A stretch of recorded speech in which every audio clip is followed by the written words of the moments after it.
नमस्कार। नेपाल टेलिभिजन समाचारमा स्वागत छ। म श्वेता सिन्हा साथमा छु म सुरेन्द्र पौडेल। समाचार सुरु गरौं प्रमुख समाचारबाट। राजनीति र कर्मचारी तन्त्रबीच आपसी समन्वय र सहयोग हुनुपर्नेमा कांग्रेस सभापति देउवाको जोड। कर्मचारीहरूले निष्पक्ष रूपमा काम गर्नुपर्ने उल्लेख। संघीय निजामती कर्मचारी सेवा ऐन ल्याउने अन्तिम तयारीमा सरकार। संसदमा विचाराधीन विधेयकहरूलाई निष्कर्षमा लैजाने विषयमा प्रधानमन्त्री र एमाले अध्यक्षबीच छलफल। कोशी प्रदेश सरकार विरुद्धको मुद्दा आज पनि हेर्दैमा विपक्षीको तर्फबाट बहस सकियो।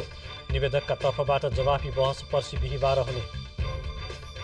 नेपालसँगको विद्युत व्यापार सम्बन्धी समझदारी पत्र भारतीय मन्त्री परिषदबाट स्वीकृत। नेपालबाट 10 वर्षमा 10,000 मेगावाट बिजुली निर्यात गर्न औपचारिक बाटो खुल्यो। चीनको ग्रेट वाल भत्काएको आरोपमा 2 जना पक्राउ। घटनाबाट चीनको राष्ट्रिय अखण्डता र सुरक्षामा खलल पुगेको चिडिया अधिकारीहरूको भनाई। भावी सम्भावनाबारे बहस।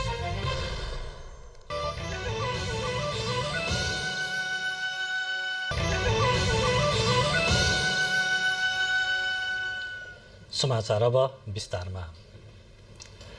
नेपाली कांग्रेसका सभापति एवं पूर्व प्रधानमन्त्री शेरबहादुर देउवाले कर्मचारीहरूले निष्पक्ष रूपमा काम गर्नुपर्ने बताउनु भएको छ।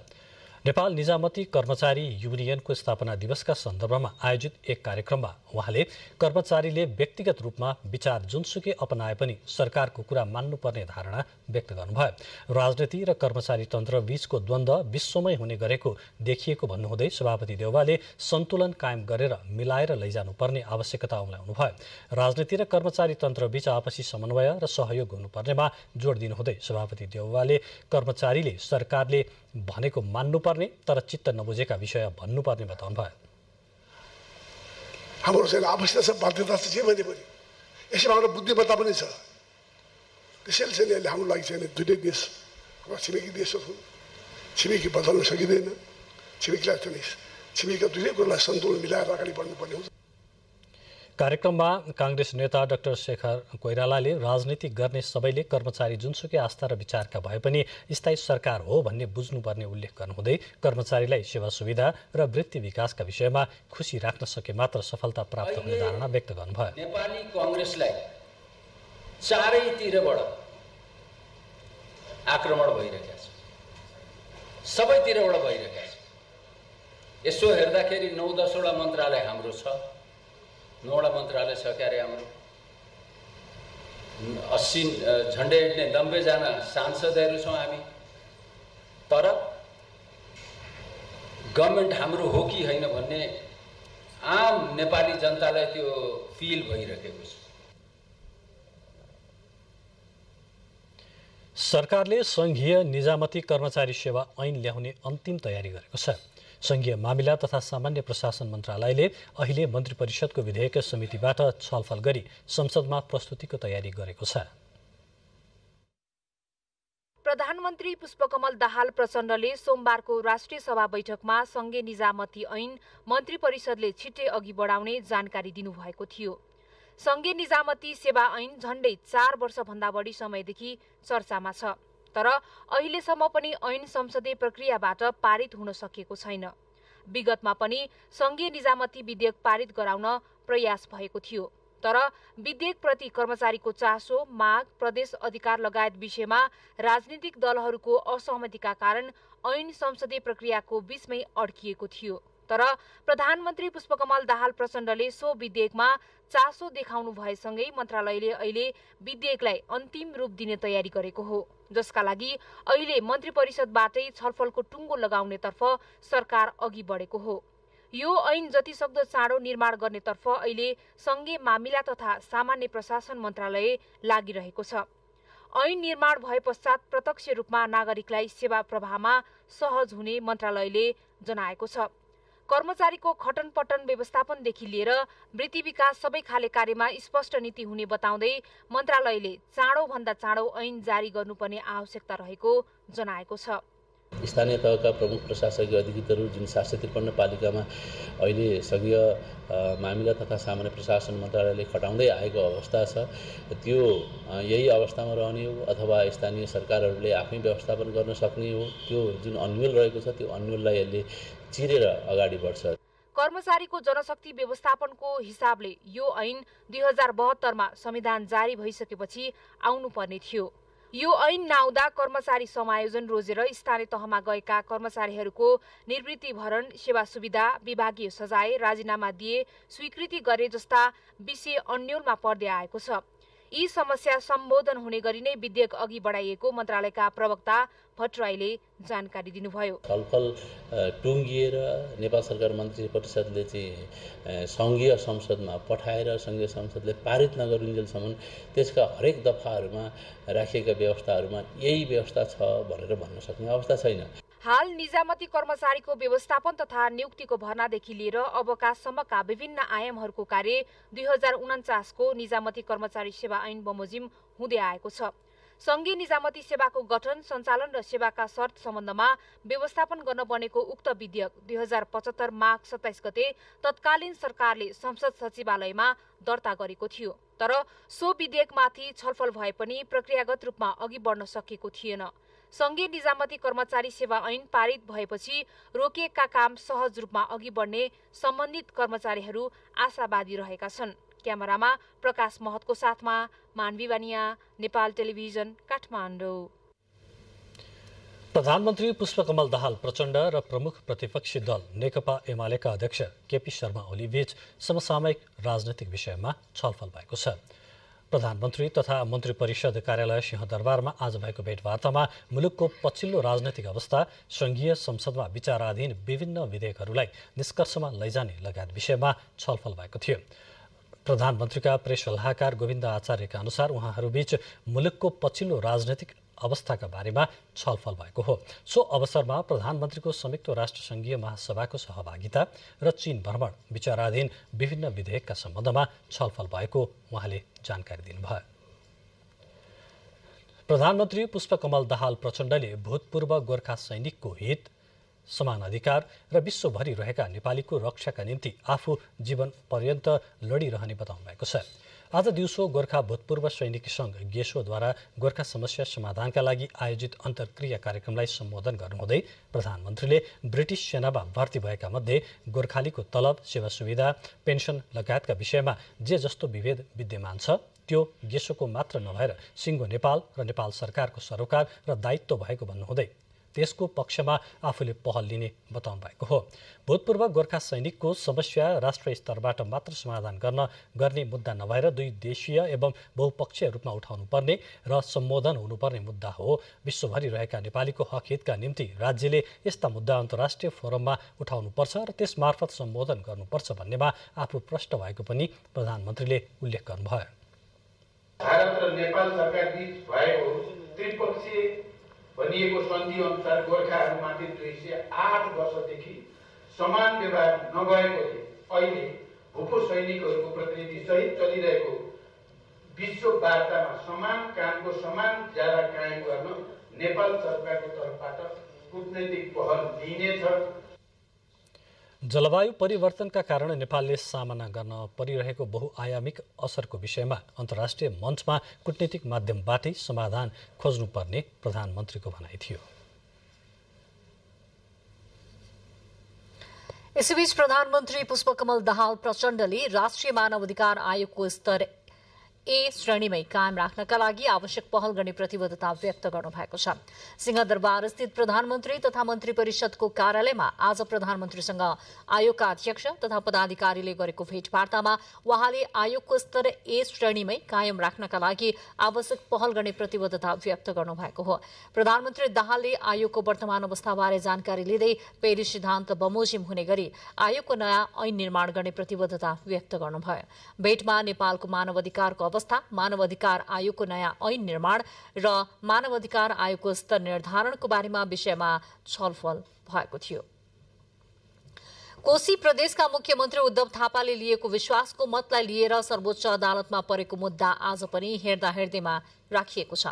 न्यायाधीशहरू सपना प्रधान मल्ल, डाक्टर कुमार चुडाल र नहकुल सुवेदीको पूर्ण इजलासमा आज निवेदकका विपक्षी वकिलहरूले बहस गर्नुभयो। विपक्षीका तर्फबाट महान्यायाधिवक्ता कार्यालय र कोशी प्रदेश मुख्य न्यायाधिवक्ताको कार्यालयका सहित गरी 10 जना बढी अधिवक्ताहरूले बहसमा भाग लिनुभयो। उहाँहरूको बहस आज सकिए पनि निवेदकको तर्फबाट जवाफी बहस बाँकी रहेकाले मुद्दा हेर्दा हेर्दैमा राखिएको छ।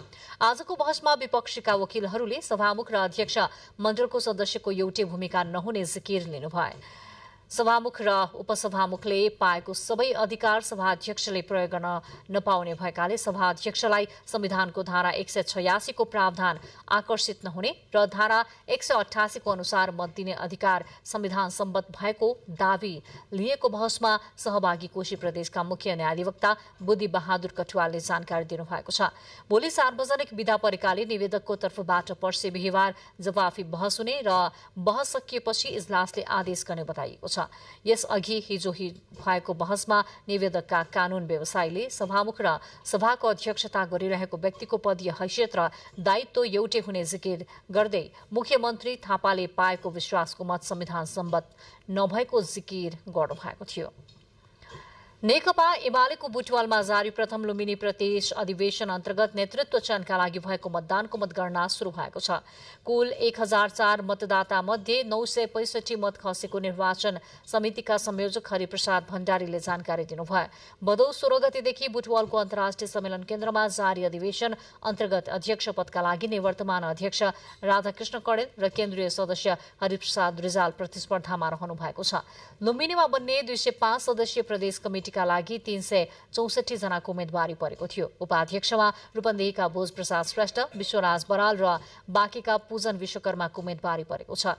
उपसचिव खुलामा 4 र महिलामा 3 जनाको उम्मेदवारी छ। आज राति अबेरसम्म मत परिणाम आइसक्ने बताइएको छ। समाचारहरू बाँकी नै छन्, एकैछिन विश्राम।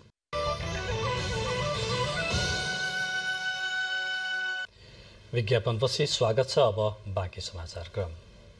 16 वर्ष अघि माओवादी नेता गोविन्द चौधरीको हत्या अभियोगमा हिजो पक्राउ परेका प्रदेश सांसद अनिरुद्ध कुमार सिंह यादव आज कारागार चलान हुनुभएको छ। सप्तरी जिल्ला अदालतका न्यायाधीश डाक्टर राजेन्द्र कुमार आचार्यको इजलासले सो मुद्दामा सुनवाई गर्दै प्रदेशसभा सदस्य यादवलाई पूर्वपक्षका लागि थुनामा पठाउने आदेश जारी गरेको हो। आदेश आएसँगै उहाँलाई राजविराज कारागार चलान गरिएको प्रहरी परीक्षक नरेन्द्र कुमार कार्कीले जानकारी दिनुभयो। सप्तरीको प्रदेशसभा क्षेत्र नम्बर 4 को 2बाट स्वतन्त्र उम्मेद्वार भई निर्वाचित हुनुभएका यादवलाई हिजो सदरमुकाम राजविराज आएका बेला पक्राउ गरिएको थियो। 2064 सालदेखि चलेको कर्तव्य ज्यान तथा डाका मुद्दामा यादवसहित 9 जना आरोपी थिए। उनीमाथिको यो मुद्दा मुल्तबीमा थियो। त्यति बेलाको आदेशमा मुल्तबीमा राखिएको अनुसन्धान गर्न 2064 असार 9 मा माओवादी नेता चौधरीको हत्या भएको थियो। उनका दिदी रीताको जाहेरीले अदालतले कर्तव्य ज्यान तथा डाका मुद्दा गरेका आदेश अनुसार यादवलाई पक्राउ गरिएको प्रहरीको भनाइ छ। हङकङबाट ल्याइएको 60 किलो सुन तस्करी प्रकरणको अनुसन्धानका क्रममा प्रहरीको केन्द्रीय अनुसन्धान ब्युरो CIB ले थप 1 जनालाई पक्राउ गरेको छ। रूपन्देही घर भई हाल काठमाडौँको टोखा बस्ने सुमन खरेललाई नेपाल भारत सीमा क्षेत्र कपिलवस्तुबाट पक्राउ गरिएको नेपाल प्रहरीका केन्द्रीय प्रवक्ता प्रहरी नायब महानिरीक्षक कुबेर कडायतले जानकारी दिनुभयो। ब्युरोको टोलीले उनलाई कपिलवस्तुको सीमा क्षेत्रबाट पक्राउ गरी आज काठमाडौँ ल्याउँदै गरेको र समय पुगेमा म्याद थप हुने पनि उहाँले जानकारी दिनुभएको थियो। यसअघि उनी भारतमा लुकी छिपी बसेकोले पक्राउ गर्न सकिएको थिएन। उनका बारेमा सूचना सङ्कलन गरिरहेको प्रहरीले सीमा क्षेत्रमा आएपछि पक्राउ गरिएको कडायतले बताउनुभयो। सुन तस्करी प्रकरणको सूचना सङ्कलनका लागि प्रहरीको एउटा टोली भारत गएको छ भने प्रहरी वरिष्ठ उपरीक्षक दिनेश राजा आचार्य हङकङ जानुभएको छ। उहाँहरूले अहिले पनि तस्करीका सूचना सङ्कलन जारी राखेको प्रहरीले जनाएको छ। नवलपरासी पूर्वको पहाडी गाउँ हुप्सेकोटको रुम्सीमा पोल र तार टाँगिएको 14 वर्षपछि बल्ल बिजुली पुगेको छ। वर्षौंदेखि टुकी बालेर दैनिकी चलाउँदै आएका स्थानीय घर घरमा बिजुली पुगेपछि हर्षित भएका छन्। पूर्वी नवलपुरको पहाडी हुप्सेकोट गाउँपालिका 4 रुम्सीमा 14 वर्षमा बिजुली पुगेको छ। जिल्लाको विकट क्षेत्रका 125 65 घरधुरीमा अहिले केन्द्रीय प्रसारणबाट विद्युतीकरण भएपछि गाउँमा मात्र नभएर त्यहाँका स्थानीयहरूको मुहारमा समेत उज्यालो आएको छ। जिल्लाको पहाडी भेग दुर्गम गाउँमा बिजुली पुगेपछि स्थानीयवासीहरूमा खुसियाली छाएको छ।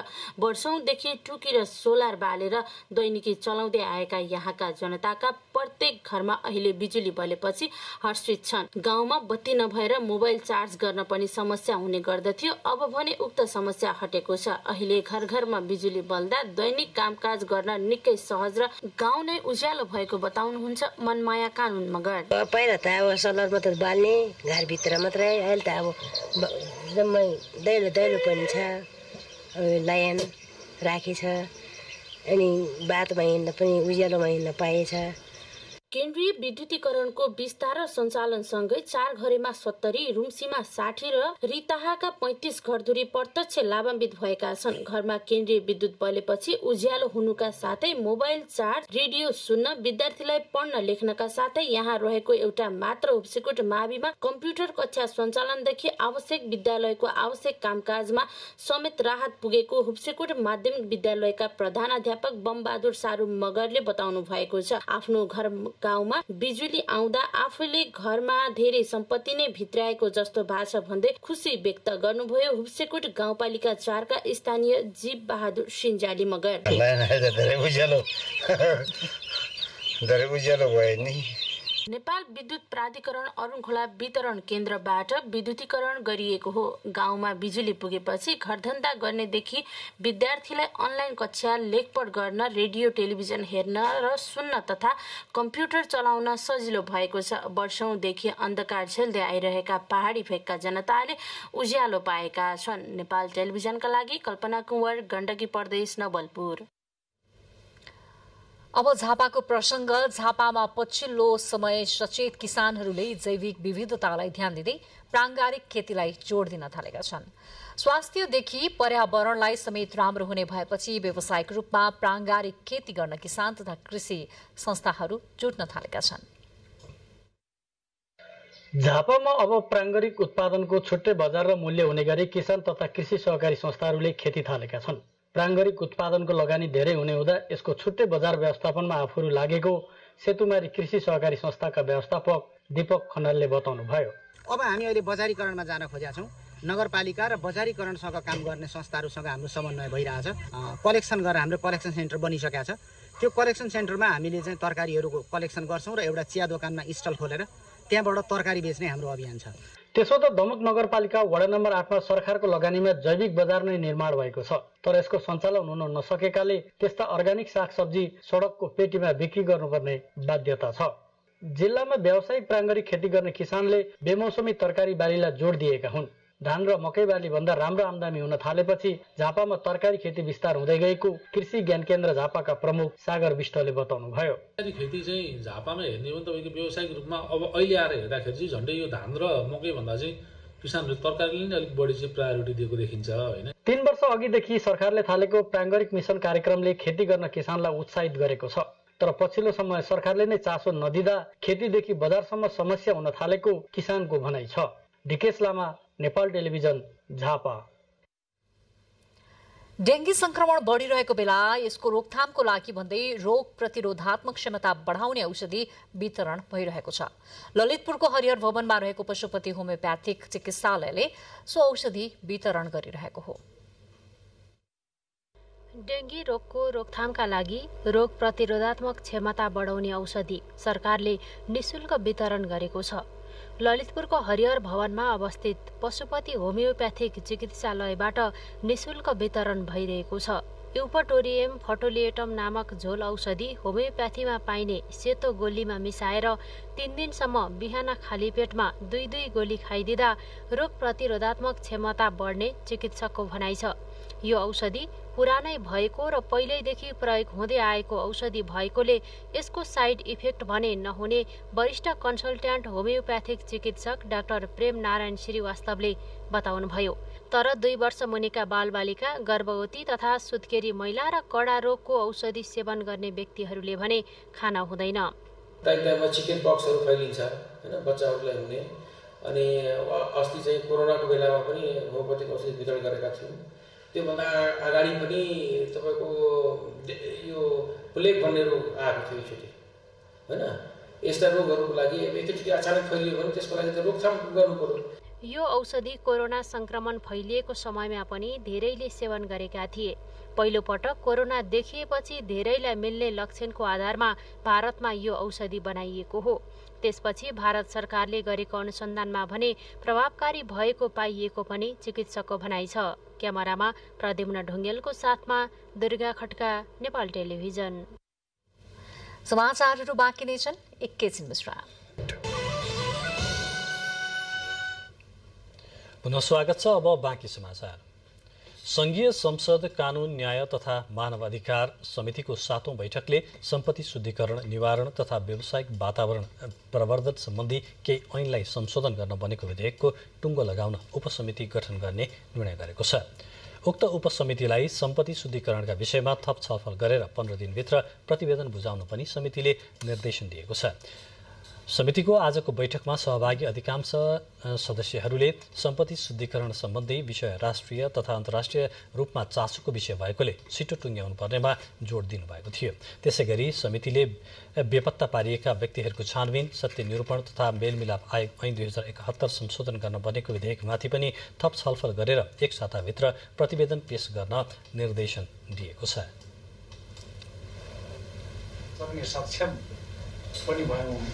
तर यसलाई फेरि सही टुङ्गो पुर्याउन लागि चाहिँ हामी अल्पलमा पढिरहँदाखेरि फेरि हामी कतै असक्षम ठहर हुने अवस्था पनि पुग्छौँ कि भन्ने डरलाग्दो परिस्थिति पनि आउन सक्छ। त्यसो भएको कारणले गर्दाखेरि मलाई लाग्छ हामी सबै गम्भीर छौँ यस सन्दर्भमा।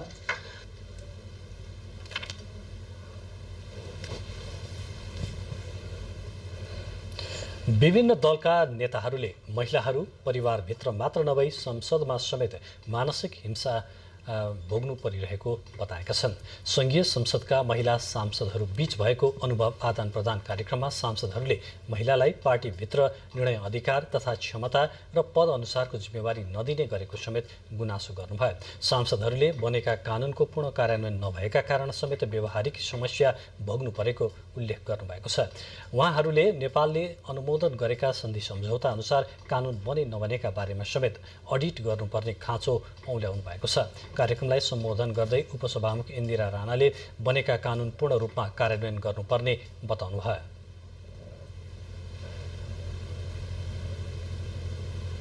विभिन्न तहमा चाहिँ हामी 33% को लागि लडिरहेको छौँ।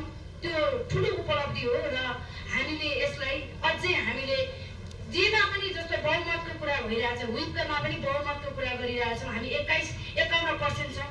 त्यसले गर्दा हामीले त्यसलाई पनि हामी चाहिँ बहुमत छौँ र हामीले के अरे 33% होइन 50% भन्दा बढी नै हामीले चाहिँ अधिकार पाउनुपर्छ भन्ने कुरामा चाहिँ लड्नुपर्छ।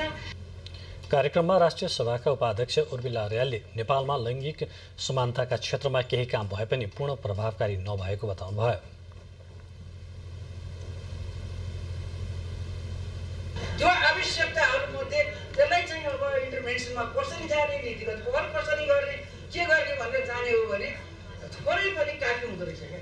धेरै चिज चाहिँ त्यो बनाएर जान सक्ने हुन्छ। त्यसका मुख्य कुरा हामी बिचको सहकार्य र त्यो सहकार्य अनुसारको चाहिँ नयाँ बाटोहरू कसरी लिएर जाने र हाम्रो आफ्नै भूमिका पनि कसरी प्रभावकारी बनाउने। हामी यहाँ मान्ने भएर त आयौँ, तर सबै माननीय बराबरी चिनिँदैन। कार्यक्रममा राष्ट्रिय सभाका सदस्य, प्रतिनिधि सभाका सदस्य, संविधान सभाका सदस्यका साथै पूर्व सभामुख तथा उपसभामुख भएका महिलाहरूको उपस्थिति रहेको थियो।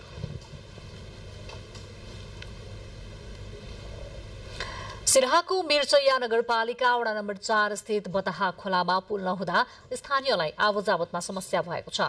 मिर्चैया बजारदेखि सोनी, गदहवा, कञ्चनपुर, सीतापुर हुँदै सिराहा सदरमुकामसम्म जोड्ने मुख्य सड़कको बीचमै पर्ने बतहा नदीमा पुल बन्न नसकेको हो। पुल नहुँदा वर्षातका समयमा स्थानीयलाई झनै बढी समस्या हुने गरेको छ। पुल अभावमा स्वक्षेत्रसँगको सम्पर्क विच्छेद हुने गरेको छ। पुल निर्माणका लागि स्थानीय सरकारलाई पहल गरेको भए पनि सुनवाई नभएको स्थानीयको गुनासो छ। वर्षातका बेला सो खोलाको पानीले कृषियोग्य जग्गा कटान गर्नुको साथै नजिकै रहेको बस्तीमा बाढी पस्ने गरेको छ। पैदल चलेला आदमी सबै दिक्कत है के घेरा गेल माल जाल सब घेरा गेल वनहरे किसान घेरा गेल ओइ पार रहल त वनहरे ओइ पार के एनहरे रोपनी जन बन सब भूगल प्यासल रह जाय छले। देशभरका अन्य सामुदायिक विद्यालयमा जस्तै मनाङ जिल्लाका सामुदायिक विद्यालयमा पनि अध्ययन गर्ने स्थानीय बालबालिकाको संख्या न्यून छ। विद्यालयमा विशेष गरी जडीबुटी संकलन, होटल व्यवसाय तथा विकास निर्माणका लागि काम गर्न जिल्लामा पुगेका कामदारका बालबालिकाहरूले अध्ययन गरिरहेका छन्। देशैभर सामुदायिक विद्यालयमा विद्यार्थी संख्या न्यून भएको अवस्थामा हिमाली जिल्ला मनाङमा कामदारका बालबालिकाले विद्यालय सञ्चालन भएको छ। यहाँ जडीबुटी संकलनदेखि होटल व्यवसाय, विकास निर्माणका काम गर्न अन्य जिल्लाबाट कामदार भित्रने गर्छन्। विशेष गरी माथिल्लो क्षेत्रमा स्थानीय बालबालिका भन्दा कामदारका बालबालिका विद्यालय देखिन्छन्। न्यून मात्रामा स्थानीय बालबालिका जिल्लामै अध्ययन गर्छन् भने अभिभावकसँगै आएका कामदारका बालबालिका विद्यालयमा अध्ययन गरिरहेका छन्। जिल्लाभर कुल 28 वटा सामुदायिक विद्यालय रहेका छन्। यहाँका अधिकांश विद्यालयमा स्थानीय विद्यार्थी भन्दा बढी कामदारका बालबालिका अध्ययनरत छन्। जहाँ काम बढी हुन्छन् त्यस क्षेत्रका विद्यालयमा नै बढी विद्यार्थी संख्या हुने गरेको भ्राका आधारभूत विद्यालयका प्रधानाध्यापक शिवप्रसाद अधिकारीले बताउनु। केही समय यहाँ बसे, एक दिनका बाबाआमाहरू यहाँ बसे, कामको सिलसिलामा यहाँ बसे, अनि यहाँ काम सकिन्छ अनि फेरि तिनीहरू के मनाङ कि खाङसर अथवा के पिसाङतिर त्यसरी जाने गर्दाखेरि फेरि यो ठाउँमा यो विद्यालयमा गर्छन्। अनि जब एजुअल मनाङ जिल्लामै उनीहरूको काम सक्छन् अनि फेरि गोर्खा जाने बेला उनीहरूको बच्चा नि सँगसँगै गोर्खै लिएर जाने भएको हुनाले बच्चा यहाँ कहिले बढ्ने कहिले घट्ने यस्तो हो। यस्तै अघिल्लो वर्ष कामदार कम हुँदा विद्यार्थी कम भएको र यस वर्ष काम बढेपछि विद्यालयमा विद्यार्थी संख्या बढेको अन्नपूर्ण माध्यमिक विद्यालयका प्रधानाध्यापक आनन्दराज घिमिरेले बताउनुभयो। यो कोभिडको कारणले यहाँका विद्यार्थीहरू तलबाट आउने मजदुरका बच्चा भएका हुँदा कोभिडले गर्दा विद्यार्थीहरू घट्न गए। पोहोर साल यस विद्यालयमा कक्षा 1 देखि 10 सम्म जम्मा 58 जना विद्यार्थी थिए र यस साल विद्यार्थी संख्या बढेर 68 पुगेको छ। यहाँ विद्यार्थी न्यून छन्। कुल 545 विद्यार्थी अध्ययनरत रहेकामा यहाँका विद्यालय सञ्चालन हुन कामदार बढ्नुपर्ने अवस्था रहेको छ। नवीन लामिछाने, नेपाल टेलिभिजन, गण्डकी प्रदेश, मनाङ। बुलेटिनमा प्रमुख समाचार पुनः एकपटक।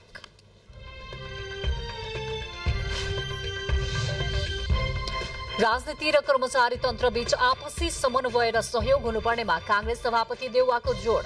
कर्मचारीहरूले निष्पक्ष रूपमा काम गर्नुपर्ने उल्लेख। संघीय निजामती कर्मचारी सेवा ऐन ल्याउने अन्तिम तयारीमा सरकार। संसदमा विचाराधीन विधेयकहरूलाई निष्कर्षमा लैजाने विषयमा प्रधानमन्त्री र एमाले अध्यक्षबीच छलफल। कोशी सरकार विरुद्धको मुद्दा आज पनि हेर्दैमा विपक्षीको तर्फबाट बहस सकियो। निवेदकका तर्फबाट जवाफी बहस पर्सि बिहिबार हुने। नेपालसँगको विद्युत व्यापार सम्बन्धी समझदारी पत्र भारतीय मन्त्री परिषदबाट स्वीकृत। नेपालबाट 10 वर्षमा 10,000 मेगावाट बिजुली निर्यात गर्न औपचारिक बाटो खुल्यो। चीनको ग्रेट वाल भत्काएको आरोपमा 2 जना पक्राउ। घटनाबाट चीनको राष्ट्रिय अखण्डता र सुरक्षामा खलल पुगेको चीनी अधिकारीहरूको भनाई। भावी सम्भावनाबारे बहस। गुल्मी जिल्लाको धुर्कोट गाउँपालिका स्थित राङदाल चौर र विचित्र गुफा क्षेत्र जोड्ने गरी छल्दी खोलामाथि झोलुङ्गे पुल निर्माण गरिएको छ। पुल निर्माण भएपछि विचित्र गुफा पुग्ने आन्तरिक तथा बाह्य पर्यटक बढ्ने अपेक्षा गरिएको छ।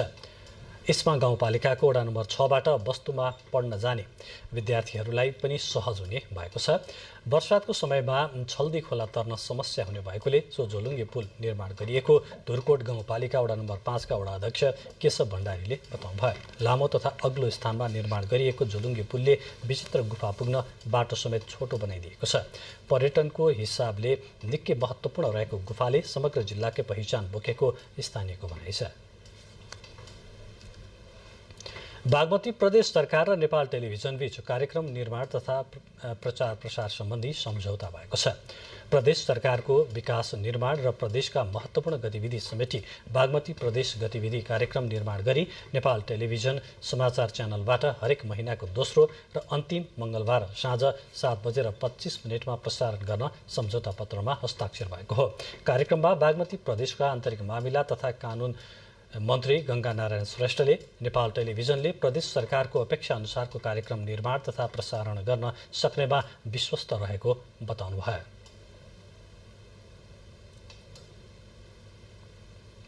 त्यो सम्झौता बमोजिम यहाँहरूले पनि इमानदारीपूर्वक कार्यान्वयनमा लगाउनु हुनेछ र हामी पनि सरकारको तर्फबाट यसलाई कार्यान्वयनमा प्रभावकारी ढङ्गले लैजानको निम्ति प्रतिबद्ध छौँ।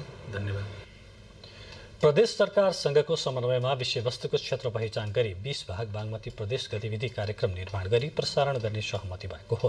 आन्तरिक मामिला तथा कानुन मन्त्रालय बागमती प्रदेशका सचिव ध्रुव गैँडा र नेपाल टेलिभिजनका तर्फबाट टेलिभिजनका व्यापार महाशाखा निर्देशक राजकुमार थापाले सम्झौता पत्रमा हस्ताक्षर गर्नुभएको छ।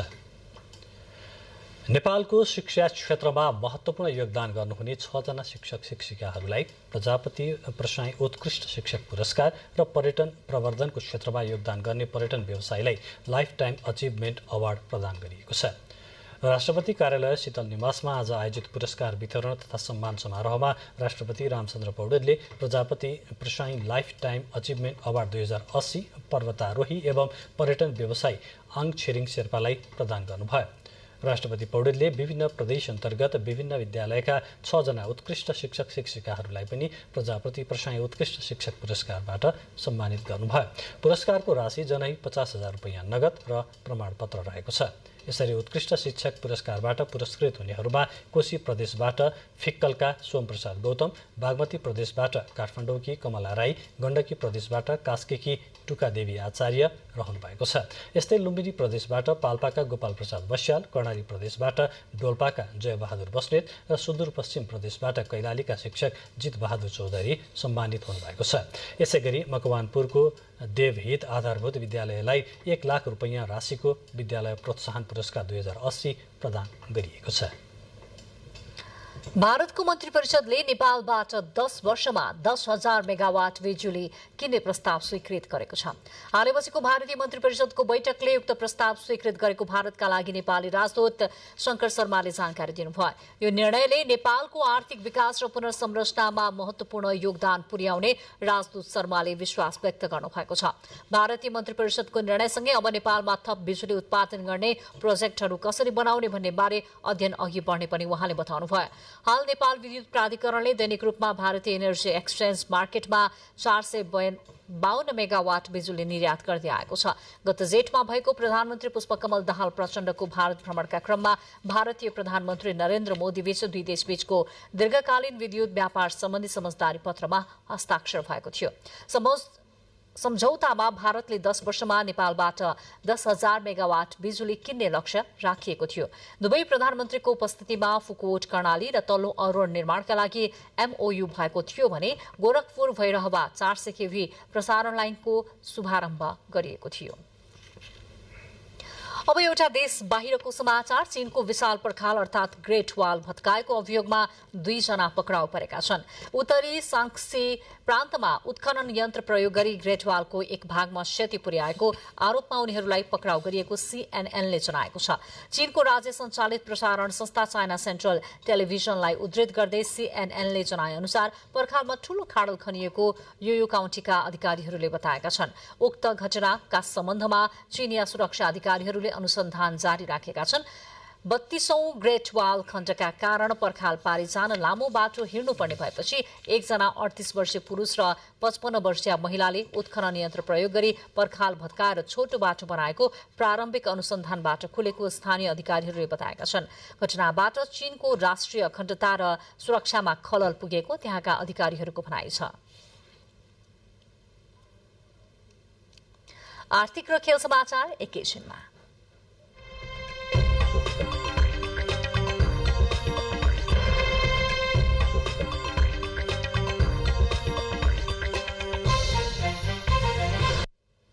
अब आर्थिक समाचार। सरकारले आगामी 3 महिनालाई पुग्ने गरी धान र चामल मौजदात रहेको जनाएको छ। प्रतिनिधि सभाको उद्योग तथा वाणिज्य र श्रम तथा उपभोक्ता हित समितिको आजको बैठकलाई जानकारी गराउँदै सरकारले चामल, चिनी र नुन लगायत खाद्यान्नको मौजदात पर्याप्त मात्रामा रहेको बताएको हो।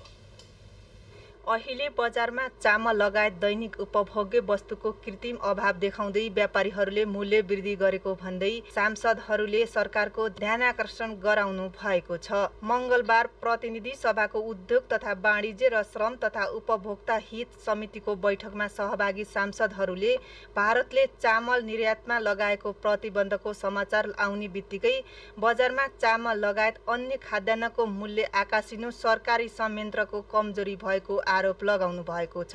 सरकारले मूल्य वृद्धि र कालोबजारी नियन्त्रण गर्न बजार अनुगमनको पाटोलाई प्रभावकारी बनाउन नसक्दा आम उपभोक्ता कृत्रिम अभाव र महँगीको मारमा परेको धारणा सांसदहरूको छ।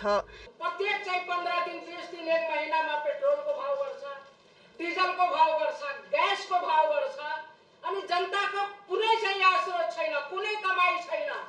यो सरकारलाई गलत बाटो जान खोज्दै गर्दाखेरि गलत बाटो गइसके पछाडि गलत बाटो गयो भनेर चाहिँ हामीले टिका टिप्पणी गर्नुभन्दा नि गलत बाटो जान खोज्दै गर्दा नै अर्को गलत बाटो पछ्याउनु भन्दा अगाडि नै हामीले उहाँहरूलाई चाहिँ सजग बनाउने र यो किन यो गरिँदैछ र यो गर्नु अगाडि चाहिँ जनता सुसूचित हुनुपर्छ भन्ने विषयमा चाहिँ हामीले त्यो किसिमबाट सरकारलाई ध्यानाकर्षण गराउने किसिमको काम चाहिँ यो समितिले गर्न सक्छ। आयल निगमले के कारणबाट त्यो मूल्य वृद्धि भइराखेको छ भन्ने कुरा जनताले जान्न पाउनुपर्छ, जान्ने अधिकार छ। हामीले आयल निगमसँग यसको स्पष्टीकरण माग्नुपर्छ। सरकारी निकायले भने नेपालमा 3 महिनालाई पुग्ने गरी धान, चामल, चिनी तथा नुन लगायतका खाद्य वस्तु मौजाद रहेको बताएको छ। 77 जिल्लामा हामीले चाहिँ के बजार अनुगमनको अधिकार पट्याएन चाहिँ जिल्ला प्रशासन कार्यालयले गरेको छ। उहाँहरूलाई बजार अनुगमन गर्नलाई म्यान्डेट दिइसकेको छ भने 753 पालिकामा पनि हामीले पालिका स्तरबाट पनि त्यो अनुगमन गरिदिनको लागि हामीले चाहिँ अनुरोध पत्र पठाइरहेका छौँ। हाम्रो अब आफ्नो साधन स्रोतको सीमितताका बावजुद पनि समन्वयको काम र हामीले बजार अनुगमनलाई निरन्तरता दिने काममा चाहिँ हामीले कुनै पनि कसर बाँकी राख्दैनौँ। यद्यपि भविष्यमा अभाव हुन नदिन सरकारले 1 लाख मेट्रिक टन चामल, 10 लाख मेट्रिक टन धान र 50,000 मेट्रिक टन चिनी आपूर्ति गर्नका लागि भारतलाई पत्राचार गरिसकेको छ। अस्वाभाविक मूल्य वृद्धिलाई नियन्त्रण गर्न सरकारले अनुगमनलाई पनि निरन्तरता दिएको जनाएको छ। नेपालमा वार्षिक करिब 55 लाख मेट्रिक टन धान उत्पादन हुने गरेको छ भने बजारको माग 80 देखि 90 लाख मेट्रिक टन रहेको छ। क्यामेरामा अनु घिमिरेका साथ पवन वर्षा शाह, नेपाल टेलिभिजन, काठमाडौँ। अब खेल समाचार।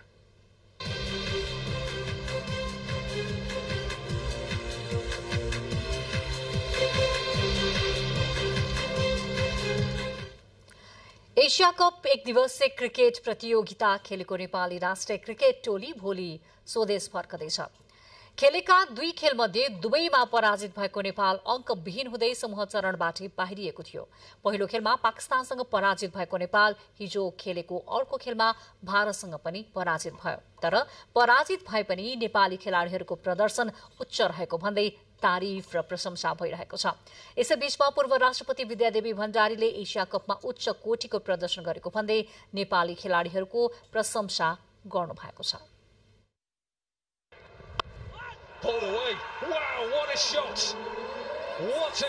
एशिया कप 2023 अन्तर्गत सोमबार भएको खेलमा नेपालले भारत विरुद्ध शानदार प्रदर्शन गर्यो। विश्व क्रिकेटको महाशक्ति राष्ट्र भारतसँगको खेलमा पराजित भए पनि नेपाली टोलीको अहिले चौतर्फी प्रशंसा भइरहेको छ। खेलमा नेपालका ब्याट्सम्यानहरूले भारतीय बलर विरुद्ध उत्कृष्ट शट खेलेका थिए। श्रीलङ्कामा भएको भारत विरुद्धको खेलमा टस हारेर पहिले ब्याटिङ गरेको नेपालले 48.2 ओभरमा अल आउट हुनुअघि 230 रन जोडेको थियो। प्रतियोगितामा आसिफ शेखले अर्धशतक बनाउँदा सोमपाल कामी एक दिवसीय क्रिकेटमा आफ्नो तेस्रो अर्धशतक बनाउन मात्र 2 रनले चुके। नेपाली ब्याट्सम्यानबाट प्रभावित भएर भारतीय क्रिकेट विश्लेषक आकाश चोपडाले त भारतले ए टिमलाई नेपालसँग खेल्न पठाउनु पर्ने र भारतको घरेलु संरचनामा नेपाललाई पनि स्थान दिनुपर्ने धारणा राखेका छन्। यसैबीच भारत विरुद्धको खेलपछि सोमबार नेपालको ड्रेसिङ रुममा नेपाली खेलाडीलाई प्रोत्साहन गर्न भारतीय खेलाडी पुगेका छन्। राष्ट्रिय क्रिकेट टिमको मुख्य प्रशिक्षक मोन्टी देसाईको निम्तोमा नेपालको ड्रेसिङ रुममा गएका भारतीय खेलाडीले नेपालका खेलाडीहरूलाई मेडल लगाइदिएका छन्। नेपाल क्रिकेट संघ क्यानले सार्वजनिक गरेको भिडियोमा नेपालका अलराउन्डर सोमपाल कामीलाई भारतका हार्दिक पाण्डेले मेडल लगाइदिएका छन्। यसैगरी आसिफ शेखलाई भारतीय ब्याट्सम्यान तथा पूर्व कप्तान विराट कोहलीले मेडल लगाइदिएका छन्।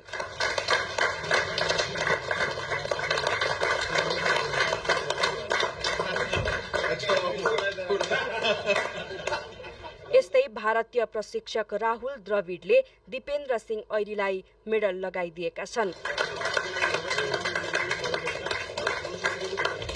यसअघि ड्रेसिङ रुममा नेपाल र पाकिस्तानका खेलाडी बीच पनि भेटघाट भएको क्यानले जनाएको छ। गत हप्ता पाकिस्तान विरुद्ध खेलेर श्रीलङ्का जाँदा नेपाली खेलाडीहरू पाकिस्तानी खेलाडीसँगै एउटै विमानमा गएका थिए। यस बीचमा एक अर्का खेलाडी र खेल अभ्यासका विषयमा बुझ्ने अवसर प्राप्त भएको क्यानको भनाइ छ। एसिया कपको यात्राले नेपाली क्रिकेटले जति विश्व क्रिकेटलाई बुझ्ने अवसर पायो त्यति नै विश्वले पनि नेपाललाई बुझ्ने अवसर पाएको खेल विश्लेषकहरू बताउँछन्। विश्व विजेता मुलुकहरूले नेपाली क्रिकेटको भविष्य उज्जवल देख्दा राज्यले खेल क्षेत्रमा थप लगानी गरी अन्तर्राष्ट्रिय स्तरका क्रिकेट पूर्वाधार निर्माण, रङ्गशाला निर्माण र खेलाडीहरूलाई उचित प्रोत्साहनको व्यवस्था गर्न आवश्यक भइसकेको छ।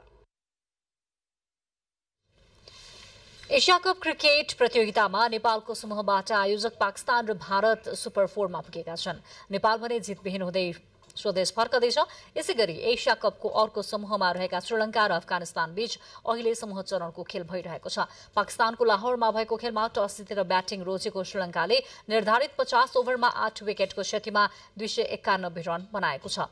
श्रीलङ्काले दिएको 292 रनको चुनौती पछ्याउँदै अफगानिस्तान अहिले ब्याटिङ गरिरहेको छ। आजको खेलमा विजयी बन्दै सुपर 4 को सम्भावना कायम राख्न अफगानिस्तानलाई फराकिलो जितको दबाव छ।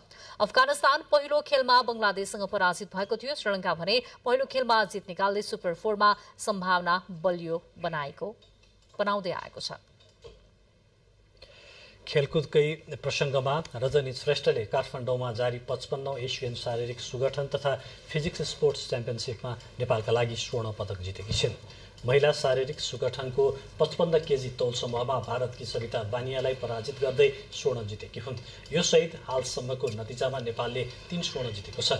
अन्य पदकमा महिलातर्फको 155 सेमीसम्मको मोडल फिजिकमा तारा खोइजुले रजत पदक प्राप्त गरिन्। एसियन शारीरिक सुगठन तथा फिजिक्स स्पोर्ट्स फेडरेसनको आयोजना तथा नेपाल शारीरिक सुगठन तथा फिटनेस महासंघको व्यवस्थापनमा भएको च्याम्पियनसिपको 170 सेमीसम्मको पुरुष फिजिक विधामा राजु राईले रजत पदक जितेका छन्। यस्तै 17 सेमी माथिको प्रतिस्पर्धामा रञ्जित लामाले काँस्य पदक प्राप्त गरे। पुरुषको 75 केजी तौल समूहमा ललित दिमालले नेपालका लागि रजत प्राप्त गरे भने 80 केजी तौलमा कृष्ण प्रसाद श्रेष्ठले काँस्य पदक प्राप्त गरेका छन्। प्रतियोगितामा नेपालले अहिलेसम्म 3 स्वर्ण, 6 रजत र 3 काँस्य पदक प्राप्त गर्न सफल भएको छ।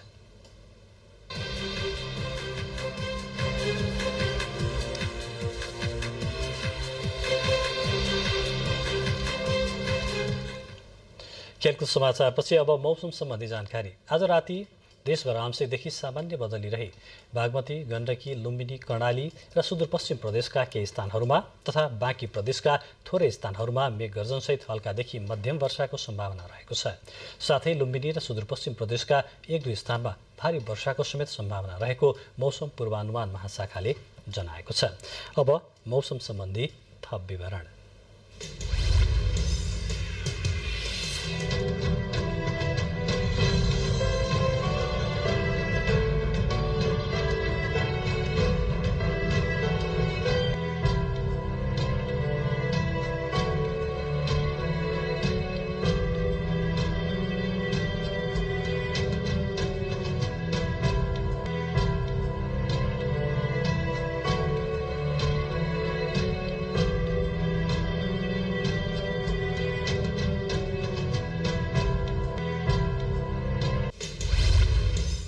अब बुलेटिनको अन्त्यमा यस बुलेटिनका प्रमुख समाचार पुनः एकपटक।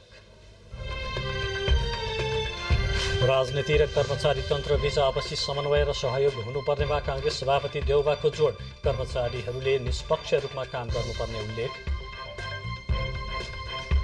संघीय निजामती कर्मचारी सेवा ऐन ल्याउने अन्तिम तयारीमा सरकार। संसदमा विचाराधीन विधेयकहरूलाई निष्कर्षमा लैजाने विषयमा प्रधानमन्त्री र एमाले अध्यक्षबीच छलफल। कोशी सरकार विरुद्धको मुद्दा आज पनि हेर्दैमा विपक्षीको तर्फबाट बहस सकियो। निवेदकका तर्फबाट जवाफी बहस पर्सि बिहिबार हुने। नेपालसँगको विद्युत व्यापार सम्बन्धी समझदारी पत्र भारतीय मन्त्री परिषदबाट स्वीकृत। नेपालबाट 10 वर्षमा 10,000 मेगावाट बिजुली निर्यात गर्न औपचारिक बाटो खुल्यो। चीनको ग्रेट वाल भत्काएको आरोपमा 2 जना पक्राउ। घटनाबाट चीनको राष्ट्रिय अखण्डता र सुरक्षामा खलल पुगेको चिनिया अधिकारीहरूको भनाई। र एसिया कप क्रिकेट मार्फत विश्व सामु चम्किएको नेपाली टोलीको चौतर्फी प्रशंसा। राष्ट्रिय अन्तर्राष्ट्रिय क्षेत्रमा नेपाली खेलाडीको उच्च तारिफ। नेपालको भावी सम्भावनाबारे बहस।